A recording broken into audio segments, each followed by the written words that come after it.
everybody. Welcome to this week's edition of the Wrestling Huddle. And we're joined by Bob Steer, Review Sports Writer. I'm Mike Brown, Review Sports Editor. And Bob, what a sectional at the West Branch event last week it was for area teams. It really was. Yeah. Talking to all the coaches afterwards, they were all pretty pleased.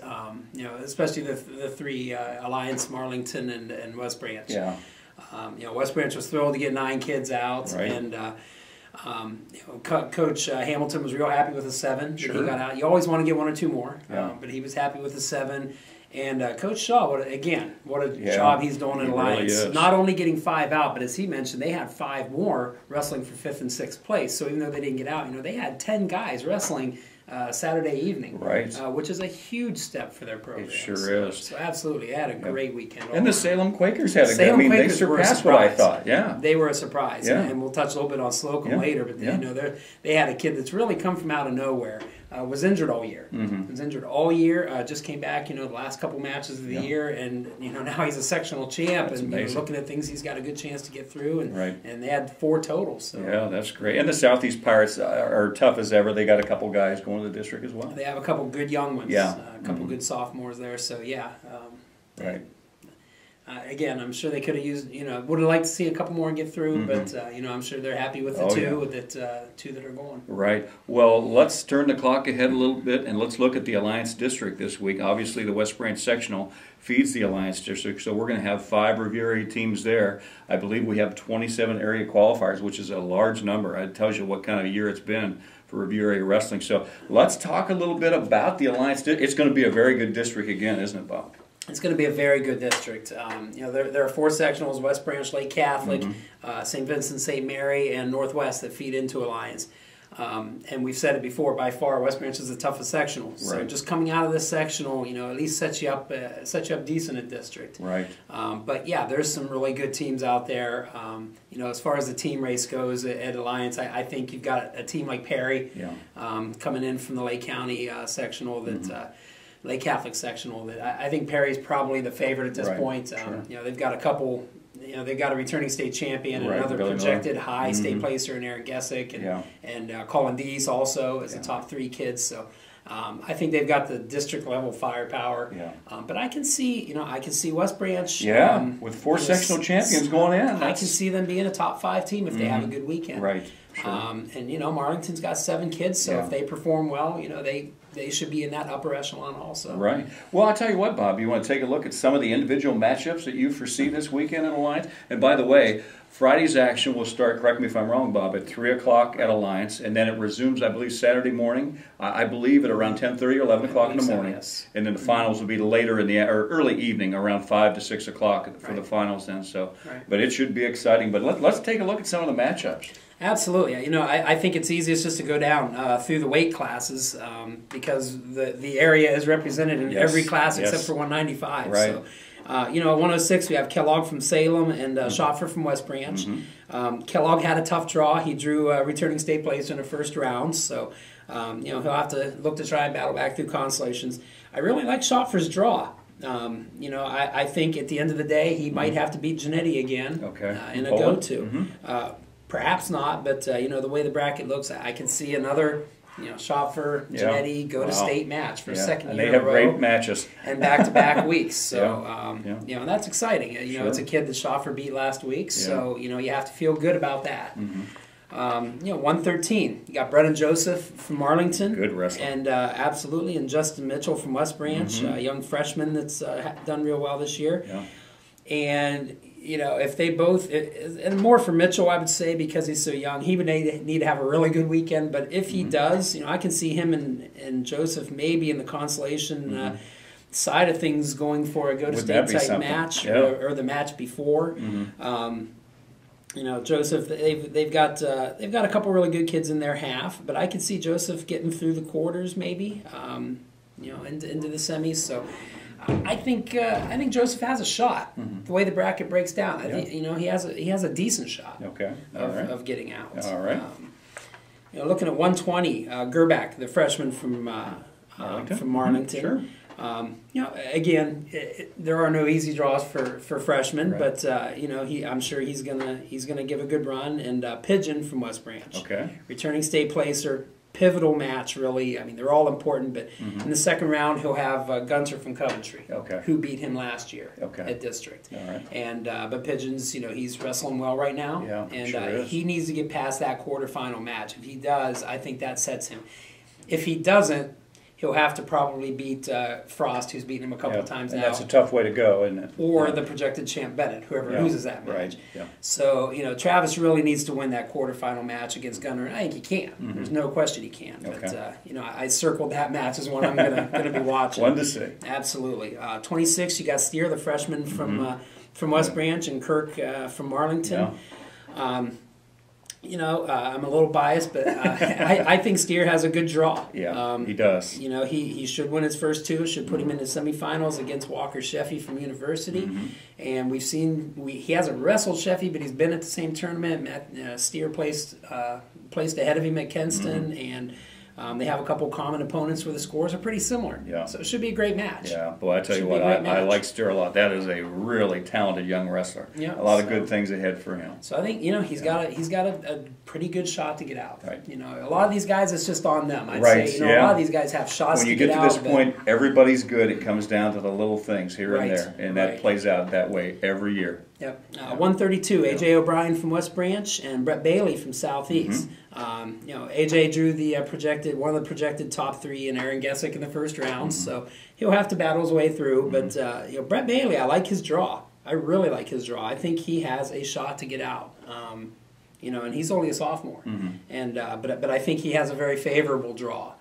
If he wrestles up to his capability. I could see him in a consolation go-to match down here against kids that I think he can beat. So good. Looking up to 38, Ty Raybuck is the only area youngster, junior from Marlington, and a decent draw. But just like everyone else, he's going to have to wrestle really well. Yeah. He's a guy who tends to, I've noticed in the third period of his matches, he raises it to another level and finds ways to get it done. He does. He's got that champion's mentality when it's on the line. I was at the West Branch match when he was behind and hit a big move in the third, and I was at the match with Marlington and Louisville, and I think it was a similar situation where he turned it on late in the match. The great ones find a way to get it done. Yep. So absolutely it's there for him, but 138 is a tough class. Yeah. No question about it. So he'll have his work cut out for him. 45, we got Hunter McPeak from Southeast, who drew a very tough first round. He's a sophomore too, but Drew Dobbin from CVCA. So he'll have a long road back to try and battle back. Spencer Nagy, I think, got a great draw. Oh, yeah. I think Spencer has a very good draw. I think he's got a shot to get to the finals, but even if he falls a little short in the semifinals, I like his draw in the consolation side. And he's a good kid. That's one of Alliance's best wrestlers in years. And I tell you what, like we talked about, that's a program on the rise quickly. And I think he could be a guy to be a ringleader for that program. Looking down the road, he could say he was the guy who kind of blazed the trail for him. And I just think he's had a great year, and hopefully that'll be rewarded with a trip to the state tournament. Yeah, absolutely. Hopefully, I think Spencer puts a lot of pressure on himself. With Top Gun being at his home in Alliance, with the district being at his home in Alliance, and he just needs to relax and go out and wrestle. And if he goes out and wrestles like Spencer Nagy's capable, he'll be in Columbus. Yeah, he's a good in my opinion. Yep, so, mine too. Moving up to 52, we've got three local guys. We got Christian Jackson from Alliance, who's had a great year. Cade Byland from Salem, and the youngster, and the senior Colin Boswell from West Branch.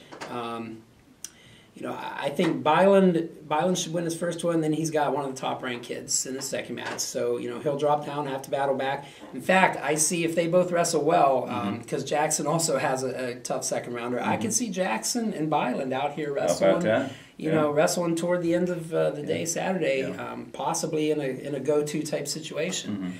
And Boswell, he's not a bad draw. Yeah. Not a bad draw for Colin. He was a 4 seed, so he's going to have to wrestle. He's a battler. Jason Brown's told me all year that kid is a battler. Yep. I mean, he finds ways. He's a scrapper, and I'd say he's never out of it. He's just got to go wrestle as well as he possibly can. Right. That's for sure. Okay. 160. We've got Tony Rupert and Mason Hughes. Oh, Rupert great from weight Marlington, class. Yes. Hughes from West Branch. They had a great battle at sectionals. Hughes pulled that one out. I think it was 7-4. I see both those guys with pretty good shots to get out. However, Rupert has a key match right out of the gate. Okay. Ludwig from Lake Catholic is the 2 seed, with Rupert being the 3. They're wrestling in the first round. Ludwig's one of the top-ranked kids, and deservedly so. And so is Rupert. Yeah. I mean, that's going to be one of the premier first-round matches. Okay. It's important for Tony to get that one. You don't want to lose your first one and have to battle all the way back, although he's more than capable. Right. But that's a big, big first match. Okay. So I'll definitely be keeping an eye on that in the first round. 170, we've got Logan Nagy from West Branch and Shane Metzger from Salem. Nagy, not a bad draw. Not a bad draw. But Logan, again, he's going to have to wrestle really well. Right, sure. Because it's another... At the sectional level, it wasn't as strong of a class. It's a pretty strong district. There's some pretty good names in here. So, and Metzger's draw, I would say the same thing. He doesn't have a bad draw. I mean, being a 2 seed out of West Branch, so he's going to get a 3 seed off the bat, and then the kid he would have in the second round isn't a big name. So go out and do your thing and see what happens. Sure, absolutely. 182, the surprise that we talked about earlier, Jesse Slocum from Salem. Wow. Again, just kind of came out of nowhere, injured all year. Surprised even a lot of us local guys, because when someone's out all year, you forget about them. And he really, really turned it up this weekend. Beat a highly ranked Soka from Canfield in the semifinals, and then dominated his finals match. So. He absolutely has a shot. He does. He's in the same half as projected champ, so he might lose there and drop down. But even when he drops down, there's no reason he can't make it the way he's wrestling right now. And Tyler Bush from Alliance is also in that weight class, and he's not a bad draw. He'll have a tough, first and second round, especially second round. So same situation. He'll have to probably battle back through, but the kids showed a lot of fight this weekend. Yeah, right. So it's certainly typical Alliance kids, tough kids. Tough kids. They'll fight you tooth and nail. Yep. Absolutely. Nobody at 95. Right.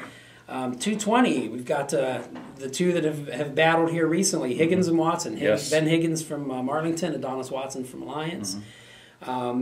Watson has. Higgins has a very tough match. He's got Brumley from St. V, who was expected to be at 285. He dropped down to 220. I noticed that, yes. Very athletic, top-notch kid. So Ben's going to have likely going to have a hard road back. Interesting thing is, if the brackets kind of play out, because Watson in the if he wins his first one, he'll have number 1 ranked Rutherford. Yeah. So if those two lose to the top-ranked guys, they'll actually wrestle each other yet again, probably in the second round of consies. Amazing. So, at least it's a possibility that they can meet there. Sure. But like I say, you get down in those consolation brackets, it mostly comes down to heart. It does a lot of times. Very true. I've seen a lot of good wrestlers just lose heart when they get knocked out of the championship brackets. And the guy who's hungriest. And the guy who's hungriest can go get it. So I'd say they both have a shot there. And 285. Two of the top kids in the state are in this district, no question. Defending state champion Billy Miller from Perry and Logan Sharp from West Branch, and they're in the same half. Yeah. Unfortunately, it's just the luck of the draw or unluck of the draw. It really was. But that you have to wrestle them sometimes. So they'll get after each other in the semis. I don't see anyone stopping them in the semis. And they had a good match in the state duels. They did have a good match. I think it was 7-5 was the score, and it was controlled by Miller, but Sharp didn't give an inch, and he's not going to give an inch. I know he's worked hard to close that gap. And, we'll see what happens. Right. And 2 other locals, Jared Webb from Arlington and Sean Barnes from Alliance. Webb has a tough draw. There's no question. But the odd thing is, again, if you look here, I can see Barnes and Webb in the consolation side wrestling against each other. Have another wrestle off if things fall certain ways. Sure. The unfortunate thing is one of them will probably have to wrestle the loser of Miller and Sharp. Right, yeah. But, you never know. They've got their shot, though. You never know. You always have a shot. Well, I'll tell you what, going down through all these, Bob, it should be a fantastic weekend at Alliance. I hope everybody turns out. If you want to see some great wrestling, you show up at Alliance High School this weekend, and you're going to see like a mini state meet, because that's usually what that district, it was the Firestone District years ago. It's now the Alliance District. And it is just tough as nails. When you get done with that district, you look at the kids, and they've got blackened eyes, and they're limping. But I tell you what, you see some tough kids and some great wrestling. And also this weekend, obviously, they're in the Eastern District, but Minerva Lions qualified 6 kids for the Claymont District, and that's including Cody Long at 106, Josiah Rush at 113, Cameron Conoco at 120, Ben Zabaznik at 126, Dalton Hartshorn at 145, and Harrison Hopple at 220. And those are some quality kids there, Bob. And I'm sure they're probably going to get a lot of kids out of that Claymont district too, because Coach Jeff Coleman does a great job year in year out with all those Minerva kids. They always have great lighter weights. That's proving to be true again this year, and I'm sure they're going to do well as well. And also, we have 7 kids from Waterloo High School in this small school district this weekend at Garfield Heights. So, and they've got a program that's on the rise out there at Waterloo as well. So, look for some kids to get out of there as well. So, but anyway, it should be an exciting weekend all the way around. We're looking forward to the Alliance District in particular. If you get a chance to be out there this weekend, you see Bob or myself, make sure to say hi, and we're looking forward to it, and we'll see you there.